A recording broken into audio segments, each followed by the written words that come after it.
Oi pessoal, bom dia, tudo bem? Hoje nós vamos trabalhar com gramática e vamos corrigir as páginas 62, 63, 64 e 65 do livro de português Trilhas. Né? Aquela aula que nós vimos na aula passada, que foi a acentuação das formas verbais. Então, aqui número 1 eu tenho assim, observe os títulos dos livros reproduzidos a seguir. Então, onde os porquês têm resposta, de onde vêm os nomes, girafa tem torcicolo, gente vai para lá, gente vem para cá. Então tá assim, qual é o sujeito do verbo ter no título A? Ele está flexionado no singular ou no plural? Então aqui, o sujeito é os porquês, ele está no plural. O sujeito é os porquês, tá? Letra B. Qual é o sujeito do verbo ter no título B? Ele está no singular ou no plural? O sujeito é girafa e ele está no singular. Letra C. Em que pessoa, número, tempo e modo o verbo ter está conjugado nos títulos A e B? No título A, o verbo está conjugado na terceira pessoa do plural do presente ou indicativo. No título B, está conjugado na terceira pessoa do singular do presente do indicativo. Letra D. Com base na flexão do número do sujeito aos quais o verbo ter se refere em cada um dos títulos, explique por que a forma verbal é acentuada apenas no título A. A forma verbal tem, está com acento, recebe acento apenas no título A, porque o verbo ter está conjugado na terceira pessoa do plural. Então, o verbo ter só leva acento circunflexo para a terceira pessoa do plural. Caso estivesse no singular, não teria acento, como ocorre no título B.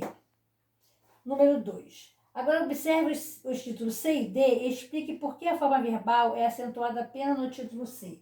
No título C, vem, com acento circunflexo, se refere ao sujeito ou aos nomes que está no plural. Então, aquilo que eu falei, verbo, sujeito no plural, verbo no plural também, que está no plural. No título D, vem, sem acento, se refere ao sujeito gente, que está no singular, por isso que não tem acento, que está no singular, né? Assim, para que o verbo receba acento, o sujeito deve estar no plural. Então, vamos ao lembretezinho que tem aqui no retângulo amarelo. Os verbos ter e vir são acentuados na terceira pessoa do plural, do presente do indicativo. Eles têm, elas vêm, com o propósito de diferenciá-lo das formas verbais no singular. Ele tem, ele vem. Agora observe 3, né? Agora observe alguns exemplos do emprego dos verbos manter e conter, conjugados na terceira pessoa do singular e do plural. Manter. Ao se deitar, João mantém os olhos abertos porque tem medo do escuro. Marina e Laura sempre mantêm o blog atualizado.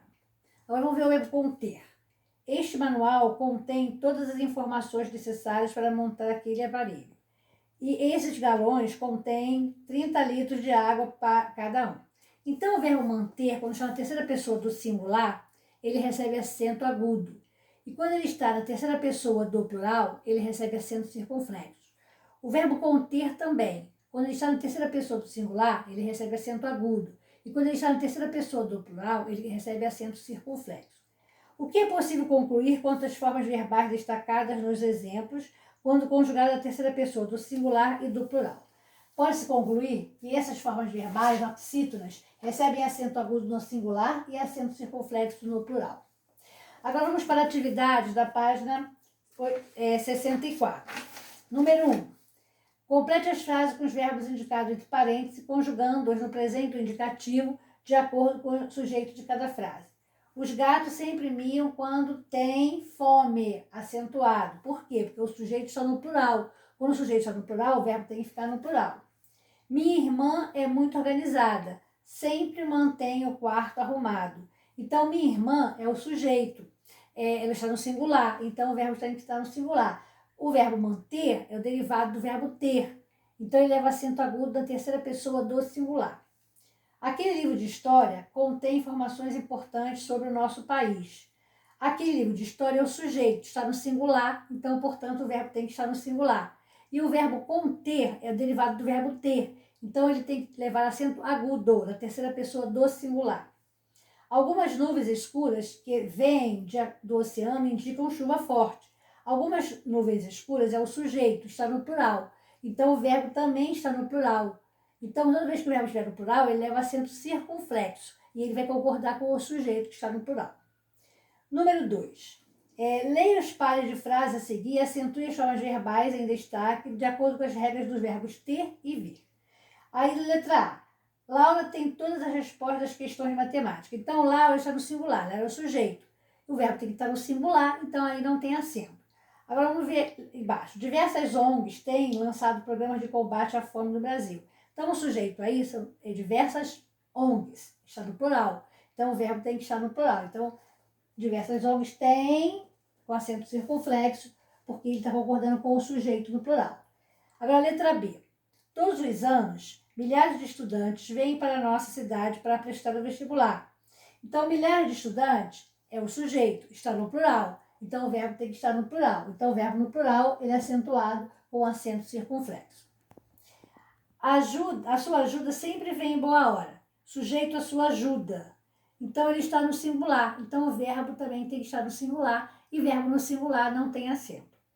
Agora, número 3. Elabore frases com os verbos indicados a seguir, conjugando-os no presente ou indicativo e aplicando adequadamente as regras de acentuação. Então, a resposta é pessoal. Eu coloquei algumas frases assim só para vocês terem uma ideia de como é, tá? Mas cada um pode ter feito a sua própria frase, não tem importância. Rodrigo detém o conhecimento necessário para ser aprovado no concurso. Então, aqui eu tenho Rodrigo, sujeito singular, verbo no singular. O verbo detém é o derivado do verbo ter, deter. Então, ele leva acento agudo à terceira pessoa do singular. Os pães que sua mãe comprou contêm muito glúten. Sujeito, os pães, está no plural. Então, o verbo tem que estar no plural. E o verbo no plural, ele leva acento circunflexo. O verbo contém é um derivado do verbo ter. Vamos para a letra C. Seu José provém de uma família de seringueira, tá? Então, seu José está no singular. O provém também tem que estar no singular. E o provém, na terceira pessoa do singular, leva acento agudo, tá? As decisões mais sérias convém apenas a diretoria. As decisões mais sérias é o sujeito, já está no plural. Então, o verbo convém tem que estar no plural também e acento circunflexo, né? Então, o provém e o convém são derivados do verbo vir, ok? Vamos para a página agora 65. A página 65 eu vou corrigir oralmente, tá? Então, preste atenção na leitura do texto para as respostas. Essa aqui, conto de suspense e conto fantástico, é da professora, tá? Da professora de interpretação. Então, eu vou conjugar a parte de gramática. Depois vocês falem com ela, que tem essa parte aí para ela conjugar, para ela corrigir. Então, tá assim, o verbo que liga o sujeito a palavras que o caracteriza é chamado de verbo de ligação. Todo predicado construído com o verbo de ligação contém predicativo do sujeito. O predicativo do sujeito é o termo da oração que atribui uma característica ao sujeito. O verbo de ligação une o sujeito ao predicativo do sujeito. Os verbos ter e vir são acentuados na terceira pessoa do plural, do presente indicativo, eles têm, eles vêm, com o propósito diferenciado das formas verbais no singular, ele tem, ele vem. E aí, nós terminamos aqui o módulo 2, o capítulo 5. E depois nós vamos para o capítulo 6, na próxima aula, tá? Então, ficamos por aqui. Um grande abraço e até a próxima aula.